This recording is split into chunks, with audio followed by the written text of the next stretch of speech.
How you doing, guys? I'm Gary and welcome back to the Cultural Drummer. We're out for another wee walk in the woods, so we've got a wee whisky with us.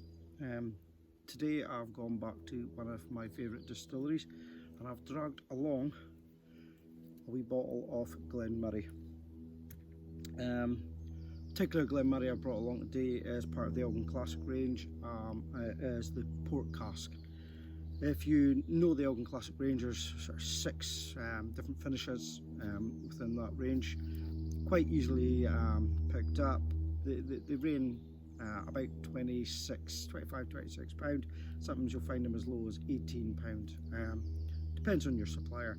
I actually picked this bottle up at the distillery itself. It's only 20 miles along the road from me, so it's pretty accessible for myself. Okay, the port cask finish. Glen Moray is owned by a French group, Le Martinquet. My French is terrible, so that's my pronunciation.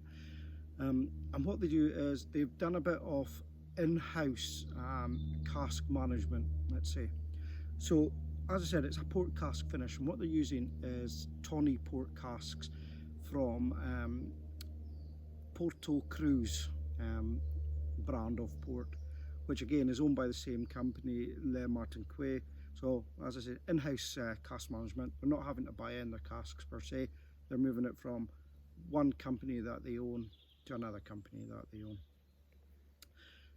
Like Speysides, like the Glen Moray itself, the initial maturation is in bourbon casks, and then it's given a finishing period said to be in the region of 8 months within tawny port casks from Porto Cruz.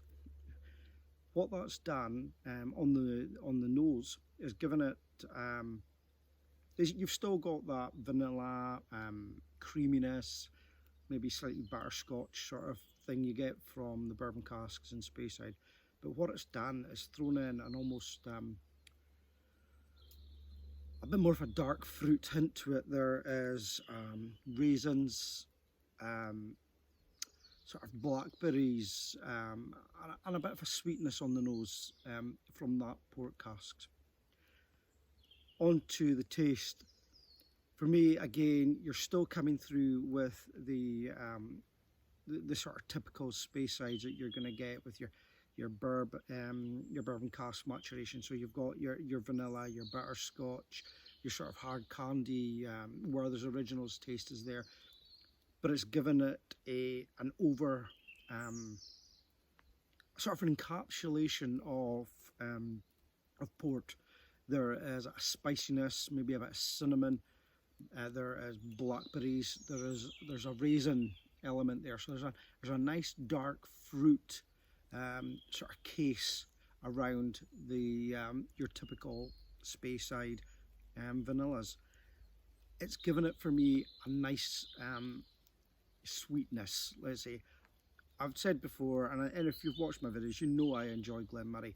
So if you imagine taking that basic Glen Moray Glen Classic and just giving it a wee touch of sweetness, you know, it's nice and it plays to me.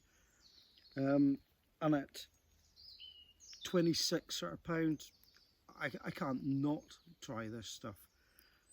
If you get a chance to get it, it's not so easily picked up on the shelves as you would find with the Glen Classic or the sherry finish, but it's still out there and you'll find it, like I said, £25. So guys, if you get a chance, Glen Moray port cask finish.